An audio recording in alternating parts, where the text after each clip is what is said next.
Pour moi, les droits en santé, c'est principalement avoir accès aux soins. J'ai mon droit de comprendre ce que j'ai. Et j'ai mon droit de poser des questions. Déjà, il y a le cycle professionnel, le respect entre patient et le médecin. Alors, ça me fait penser au respect des patients, au respect de leur volonté. Par exemple, par rapport aux violences obstétricales, dont on parle beaucoup en ce moment, ça me fait penser à ça.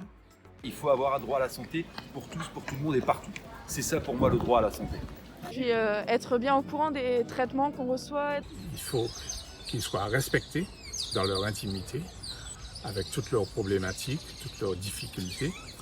Qualité des soins, évidemment.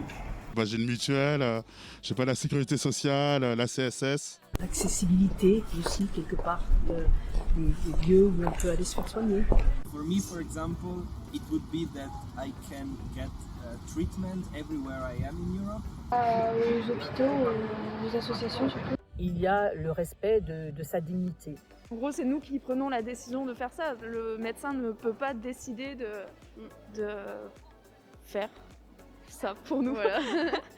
Je parle par exemple d'un cas de l'accouchement, l'épisiotomie, des choses comme ça. Normalement, on doit nous informer avant que l'acte soit pratiqué et c'est pas forcément le cas. La bienveillance pour les patients. Se faire respecter une forme de dignité dans un hôpital, dans un cadre de santé. Et qu'il n'y ait pas de déserts médicaux. Par exemple, j'ai besoin d'aller voir un dermatologue. Il n'y en a nulle part dans la région. Toutes les spécialités, c'est pareil. C'est très difficile d'accéder à ces soins-là. Le droit d'avoir justement notre dossier santé quand on va à l'hôpital, par exemple. D'avoir le droit aussi à une personne de confiance. J'imagine que c'est le droit d'être accueilli dans un établissement de soins public, notamment.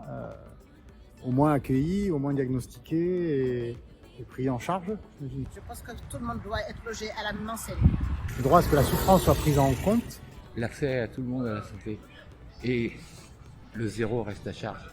Le droit d'être accompagné aussi quand on est en fin de vie. La réclamation qu'il peut faire.